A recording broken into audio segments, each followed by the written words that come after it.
अस्सलाम वालेकुम व्यूअर्स, पाक फोर्सेस गेज में खुश आमदीद। आज की इस वीडियो में हम डिस्कस करेंगे PC permanent commission, short service commission और special purpose short service commission के बारे में। सबसे पहले आते हैं कि पीसी परमानेंट कमीशन, उसमें कौन कौन से ट्रेड होते हैं। General duty, pilot, navigator, air defence, administration, special duties branch, logistic branch, accounts branch, legal, metrology और इंफॉर्मेशन टेक्नोलॉजी ब्रांच। ये तमाम ट्रेड के जितने भी अफसर होते हैं परमानेंट कमीशन में आते हैं। परमानेंट कमीशन के लिए एफएससी 60% मार्क के साथ 16 से 22 साल की एज तक आप अप्लाई कर सकते हैं।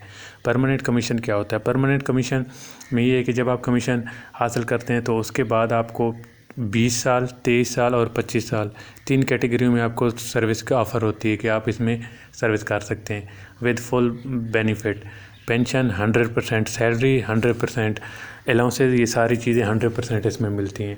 तो इसके अलावा भी बाकी बहुत सारी ऐसी मेंबरशिप्स आपको फ्री में मिलती हैं।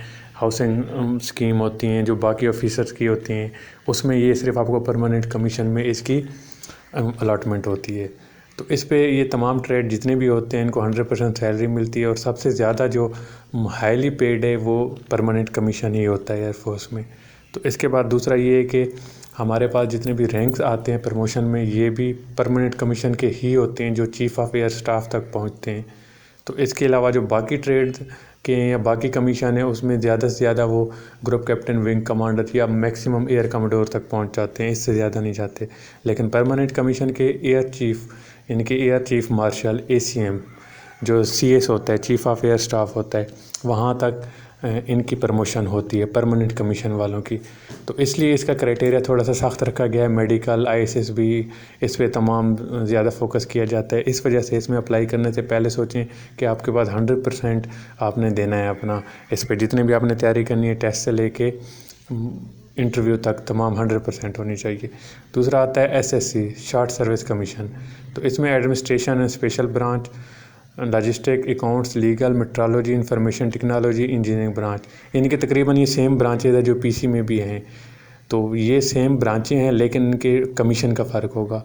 इसके लिए 18 से 30 साल की एज चाहिए होती है और इसमें ग्रेजुएशन, मास्टर तक आप अप्लाई कर सकते हैं। लेकिन शॉर्ट सर्विस कमीशन क्या होता है? शॉर्ट सर्विस कमीशन जैसे नाम से है कि इसमें आपको शॉर्ट सर्विस दी जाती है। ये 7 ईयर से 10 ईयर्स का ऑप्शन होता है। अगर 10 ईयर से ज़्यादा है तो मैक्सिमम 14 ईयर तक आप चले जाते हैं, इससे ज़्यादा नहीं देते। तो इससे ज़्यादा भी एक्सटेंडेबल होती है बाज़ केसेस में कि अगर आपके पास जो अच्छी OAR आपकी चल रही है, आपके जितने भी वहाँ पे रेपो चलती है या जितनी भी रिपोर्ट्स आती हैं वो अच्छी आती हैं। इसके हम लास्ट में, वीडियो के लास्ट में डिस्कस कर सकते हैं कि ये कमीशन किस तरह आप एक्सटेंडेबल करा सकते हैं। तो इसमें यही होता है कि शॉर्ट सर्विस कमीशन जितने भी होते हैं तो उनको पहले 7 ईयर्स पे होता है, 7 ईयर्स के बाद इनको एक्सटेंडेबल करते हैं। अगर वो सही परफॉर्म कर रहे हैं तो इनको एक्सटेंडेबल 10 ईयर्स तक कर देते हैं, वरना 7 ईयर पे ही इनको वापस भेजते हैं। तो इस पे रैंक्स पे आते हैं। रैंक्स ये होगा कि फ्लाइंग अफसर से स्टार्ट होकर ये ग्रुप कैप्टन तक जाते हैं। मैक्सिमम एयर कमोडोर पे आके उनको रिटायरमेंट मिल जाती है, इससे ज़्यादा नहीं जाते। जितने भी होते हैं वो इससे ज़्यादा नहीं जाते शॉर्ट सर्विस कमीशन वाले।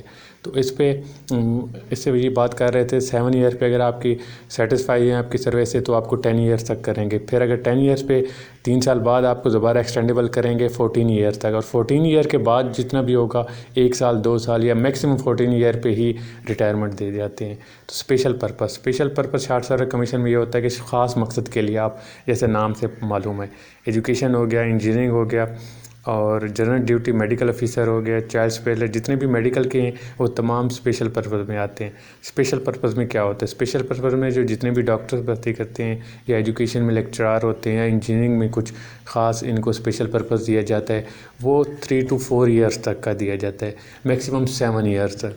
तो 3 to 4 ईयर्स में अगर आपकी अच्छी सेटिस्फैक्ट्री सर्विस आप दे रहे हैं तो उसमें आपको फिर फर्दर एक्सटेंडेबल होगा। फर्दर एक्सटेंडेबल मैक्सिमम 10 ईयर्स, इससे ज़्यादा नहीं देते। तो 3 से 4 ईयर्स तक आपकी जो पहली रिपोर्ट जाती है उसके मुताबिक फिर नेक्स्ट इस पर एक्सटेंडेबल करते हैं कि इसको 7 ईयर्स तक किया जाए। 7 ईयर्स के बाद मज़ीद 3 साल एक्सटेंडेबल होता है तो इस पर आपको 10 ईयर्स तक देते हैं। उस पर आपको रिटायरमेंट उस पर दे देते हैं। तो उसके बाद भी अगर एक्सटेंडेबल होता है मैक्सिमम, इससे मैक्सिमम 4 ईयर्स तक दे सकते हैं, वो भी स्पेशल केसेस में। ऐसे नहीं मिलती, इससे ज़्यादा एक्सटेंडेबल नहीं होती। जितने भी GDP होते हैं या बाकी हैं वो 23 ईयर्स तक कर सकते हैं, लेकिन जो ये बाकी ट्रेड के हवाले से और इसमें ये फ़र्क है कि स्पेशल पर्पज़ में आपको, अगर आप लायर हैं तो आप स्पेशल पर्पज़ में जाते हैं लीगल ब्रांच में, तो आपने ऑलरेडी 30 ईयर्स तक किया हुआ है, तो उसका एक क्राइटेरिया होता है कि 36 तक आप हो तो तभी परमानेंट कमीशन में जा सकते हैं। तो इसका ये क्राइटेरिया है कि ये भी है, अगर किसी ने परमानेंट कमीशन लेना है स्पेशल पर्पज़ में आके या शार्ट सर्विस में आके, तो उसका ये है कि ऑफिसर की एज जो है ना वो 36 साल से कम होनी चाहिए।